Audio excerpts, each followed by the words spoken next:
Hi, this is Lee from Manic Photography, and these are a few video call tips for you.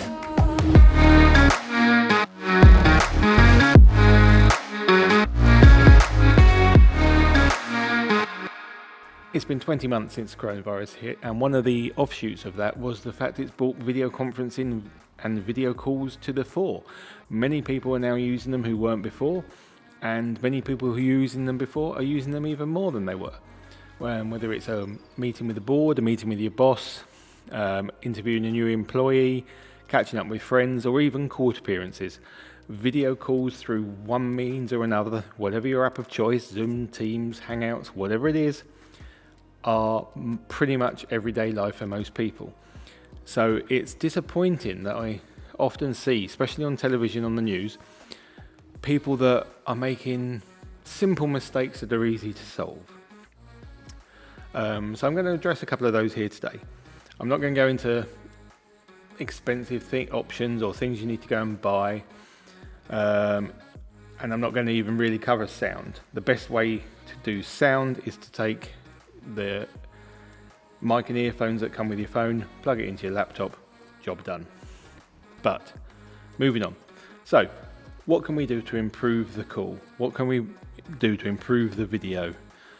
First thing you can do is move the camera. Most people have their camera on, or the laptop on the desk, or the camera down slightly low. If you're anything like me, that means you're showing off all of your chins when you're talking, and that's not pretty. So the easiest thing to do, the simplest thing to do, is to elevate the camera.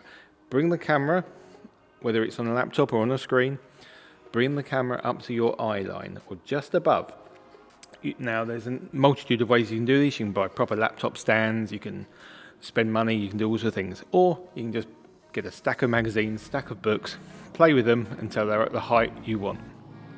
And all of a sudden you'll see straight away how that improves how you feel about yourself on video and how it looks.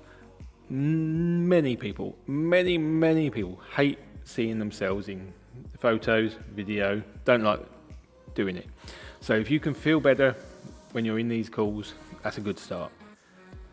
Next thing is light.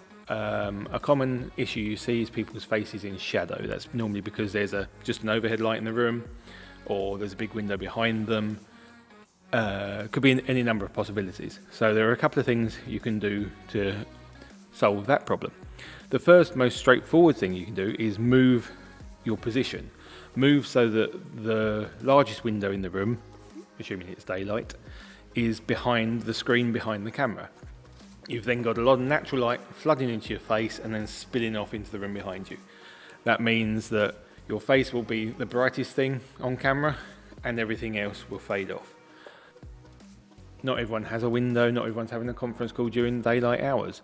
You might work in an office without any windows, you might work in the middle of the room, you might work in a workshop that's completely closed off from the outside world. So the next best thing is to add light. The easiest way to do that is with a lamp. If you've got a standard lamp, a desk lamp, a torch even, have that behind the screen pointing towards your face. We've got, I demonstrate here with literally a cheap DIY shop LED lamp. I think it's about 10 quid from your favourite online retailer or your favourite DIY store. And that does the job fairly well. But you may find, the shadows on your face are a bit harsh or it's a bit bright. So there's a simple thing to do there, because most lamps aren't dimmable. The simple thing to do is to bounce it off something. Point it away from you and bounce it off something white or silver. In our demonstration, we've got literally some rubbish polystyrene packing foam that came with something. That does the job perfectly well. You could sellotape a couple of bits of A4 sheets together. You could use silver foil, kitchen foil if you must. It's a bit harsher, but kitchen foil. Make a reflector out of a bit of cardboard and kitchen foil if need be. There's a dozen ways to do it, and then you can adjust that to soften the light hitting your face. Those two things will make an amazing amount of difference to how you see yourself on the screen, and then how confident you feel going forward talking to other people. Anyway, hopefully these little tips have been of some use to you. and we'll catch you next time. Bye now.